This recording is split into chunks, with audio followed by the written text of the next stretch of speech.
Welcome to the Mr. Golf Tips, and today's golf tip is just going to cover the basics of the setup position. Let's firstly look at the picture here on the right hand screen, and this is from the front view. Firstly, we're going to see the width of the stance.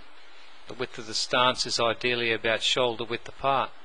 Let's draw a couple of lines down here, and if we then moved on to the ball position, now ideally the ball position will be centered or slightly forward of center for most of our irons. We drew a line in through here. As we would move up to the woods, we would move the ball position a little bit further forward. If we were using a pitching wedge or some shorter 30-40 yard shots, we may move the golf ball a little bit further back in the stance. If we take a look at the grip, we'll see how the hands here sit onto the golf club. We'll see two knuckles there in the left hand,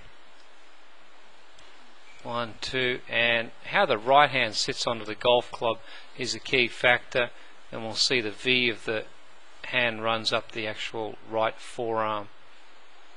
If we take a look as we move up the body, we'll see there'll be a slight tilting of the shoulders, anywhere between 10 and 12 degrees, and this is created from the right hand sitting underneath the left in the setup position. Our arms and forearms are relaxed, and one of the things that we see on the lesson tee on a daily basis is that the arms are tended to be too much tension or too straight. If we just highlighted these arms here, and we'll see the forearms actually sit inwards and not outwards, and this will allow the arms to fold correctly as we move into the backswing.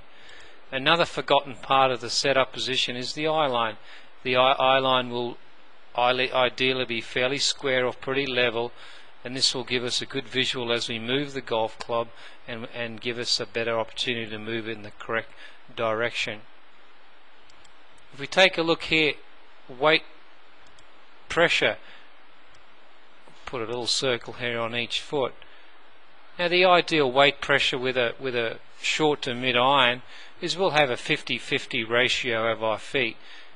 As we go to the shorter clubs, we might have a little bit more weight on the forward foot to give us a steeper angle of attack into the golf ball.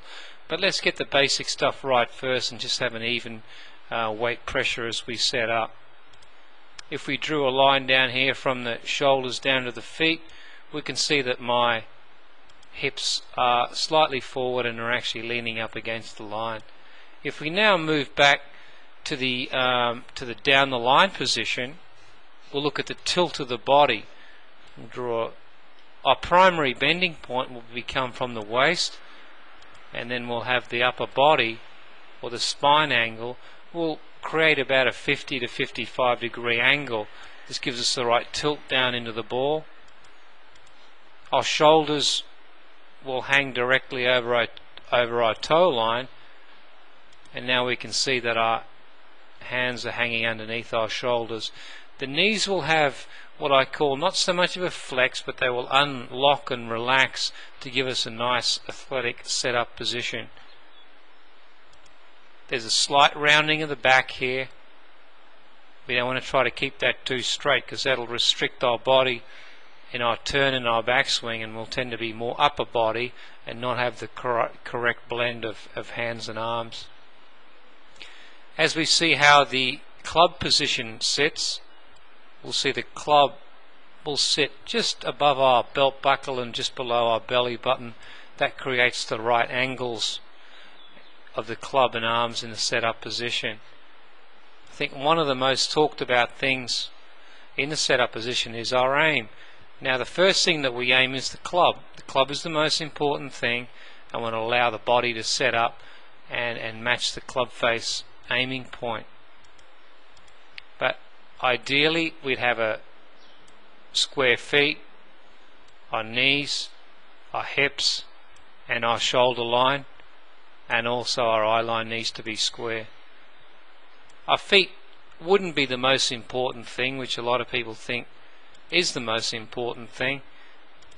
Our shoulder alignments and our head alignments, and that relates to our forearm alignments. So our upper body needs to set correctly, because that will have a big impact on the direction and path of the club swings. And that's just a basic overview of the setup position, just to give you as a viewer an idea of how we set up to the golf ball, and this is something that we can actually work on in the home environment or in front of a mirror.